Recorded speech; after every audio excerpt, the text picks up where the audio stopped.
ও আল্লাহর বান্দা, আজকে যারা নামাজে মসজিদে যাও না, 5 বেলার নামাজ পড়ো না, কিয়ামতের দিন আমার নবী তোমাদের চিনবেও না।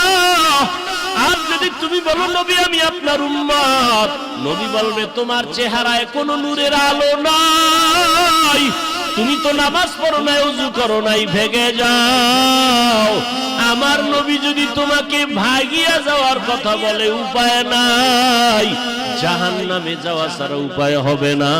এই জাহান্নামের আযাবের ভয়ে যদি নবীরা কাঁদতে পারেন বেগুনাহ হইয়া, সাহাবায়ে কেরাম যদি কাঁদতে পারেন, ওমরে ফারুক যদি কান্না করতে পারেন, তাবেঈনরা যদি কান্না করতে পারেন, তুমি আমি জীবনে তো ভালো আমল করতেই পারি নাই, তোমার আমার কত কান্না করা উচিত।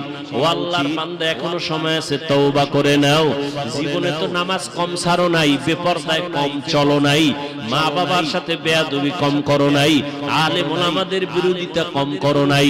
এখন তওবা করে নাও, আর আল্লাহকে মনে মনে বলো, আল্লাহ কোন দিন মরণ হবে জানা নাই, আজকে থেকে তওবা করে নিলাম, আর নামাজ ছাড়বো না, বেপরদায় চলবো না, দাড়ি কাটবো না, মা বাবারে আর কষ্ট দিব না, ওলামায়ে কেরামের বিরোধিতা করব না, মুরব্বিদের দোয়া নিয়ে নবীর তরিকায় চলবো। তওবা করার মতো যদি নিয়ত হয়, নবীর আদর্শ মেনে জীবনটা চালাইবা, যদি অন্তর তৈরি হয়